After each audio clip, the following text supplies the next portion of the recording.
Conectados com a palavra, que a graça de Cristo seja conosco. Avante, não importa o que ou quem esteja à nossa frente. Há lugares no mundo, não é o caso do Brasil, mas há lugares onde existem lagos que durante alguns meses do ano, nos meses de verão, ou próximos ao verão, tais lagos são usados para navegação esportiva, até para navegação comercial, são usados, por exemplo, para a prática da pesca, enfim. Já na outra parte do ano, quando chega o inverno rigoroso, esses lagos congelam. Agora servem para a prática esportiva também, só que sobre a camada do gelo que se formou com o congelamento das águas do lago. Deus tirou o seu povo do Egito. E quando isso aconteceu, Deus o tirou usando Moisés como seu líder, saindo esse povo da escravidão, onde ficara por mais de 400 anos. Já logo no início da trajetória dessa saída, encontra um empecilho. Empecilho que seria, aos nossos olhos, aos olhos humanos, impossível de ser transposto. Vejamos o que diz o texto bíblico no livro de Êxodo, capítulo 14. Êxodo 14, nós temos aí no versículo 10 a 18, dizendo o seguinte: ao aproximar-se o faraó, os israelitas já estão a caminho, já estão saindo, o faraó havia dado a ordem para que partissem. Então, depois o faraó se arrependeu. Ao aproximar-se o faraó, os israelitas olharam e avistaram os egípcios que marchavam na direção deles, e aterrorizados clamaram ao Senhor. Disseram a Moisés: foi por falta de túmulos no Egito que você nos trouxe para morrermos no deserto? O que você fez conosco, tirando-nos de lá, já que tínhamos dito no Egito: deixa-nos em paz, seremos escravos dos egípcios, antes de ser escravos dos egípcios do que morrer no deserto? Moisés respondeu ao povo: não tenham medo, fiquem firmes e vejam o livramento que o Senhor lhes trará hoje, porque vocês nunca mais verão os egípcios que hoje vocês veem. O Senhor lutará por vocês.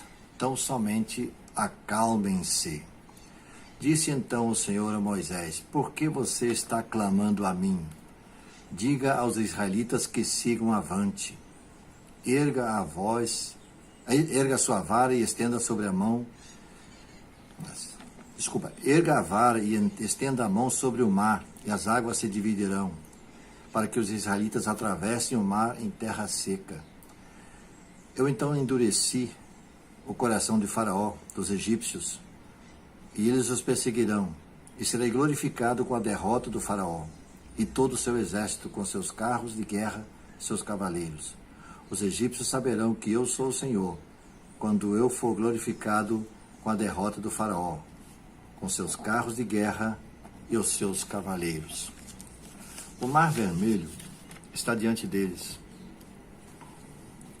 cercados de um lado e de outro pelo deserto, e vindo atrás deles, Faraó com todo o seu exército. Faraó, como já disse, havia se arrependido de ter deixado o povo partir. A saída do povo representava que ficaria sem a mão de obra escrava que esse povo representava para os egípcios. Caberia a nós, talvez aqui então, cogitar o seguinte: por que Deus não congelou o mar e permitiu que o povo passasse por cima, sobre a camada de gelo? Como alguns lagos ficam congelados, o mar poderia também eventualmente ser congelado. Mas Deus não pensa como pensa o ser humano. Ele preferiu abrir uma estrada pelo meio do mar. O povo passou a pés enxutos. O exército do faraó quis fazer o mesmo, mas as águas do mar voltaram ao seu posicionamento normal. As águas voltaram ao normal, os egípcios já estavam lá no meio, pelo meio do percurso, e as águas voltaram e todos sucumbiram. Naquela situação calamitosa, com os nervos à flor da pele, o povo colocando Moisés contra a parede que lá não havia, mas simbolicamente, dizendo: por que você nos fez sair de onde estávamos? Preferível seria sermos escravos dos egípcios do que morrer aqui nesse deserto. Desculpa deles, não havia túmulo suficiente no Egito, por que os tira de lá? Então, nessa situação toda, Moisés ouve a voz de Deus que pergunta: Moisés, por que você clama a mim? Fala para o povo, vamos avante, vamos marchar. Humanamente falando, difícil, né? Difícil porque deserto, fugir para o deserto para onde? Escapar de onde? Voltar, Faraó está chegando com seus exércitos. À frente está o mar. Marchar para que lado? Mas ele recebe mais uma ordem: pega a tua vara e estende a tua mão sobre o mar. E aí que se verifica então o milagre, o poder de Deus nesse momento. Avante, não importa o que está pela frente. Quando nós avançarmos, então deixamos de clamar e passamos a proclamar as grandezas de Deus.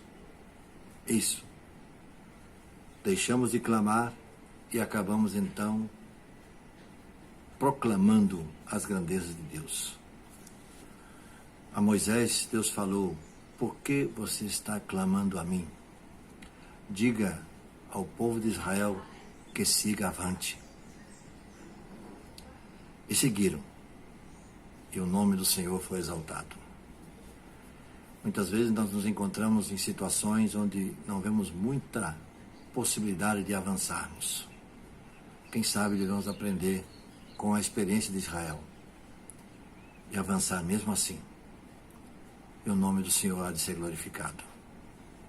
Confiamos nele. Amém e amém. Quero convidá-lo a orar comigo nesse momento. Se puder deixar um pouquinho de lado o que está fazendo, se é possível, é claro. Venha comigo em oração. Senhor nosso Deus, Pai Celeste, muito obrigado por essa experiência vivida pelo teu povo na saída do Egito. Logo ao sair, ao começar a sua jornada, encontra esse empecilho tão grande, intransponível aos olhos humanos. Mas não era intransponível para ti, ó Deus. Tantas situações que nós enfrentamos que nós não sabemos para onde e nem por onde caminhar. Que nós possamos ter a confiança que tu colocasse na voz de Moisés e na obediência do povo que depois seguiu em frente, presenciando a tua libertação maravilhosa. Certamente situações que nós vivemos hoje são muito semelhantes. Ajuda-nos a enfrentá-las. Amém.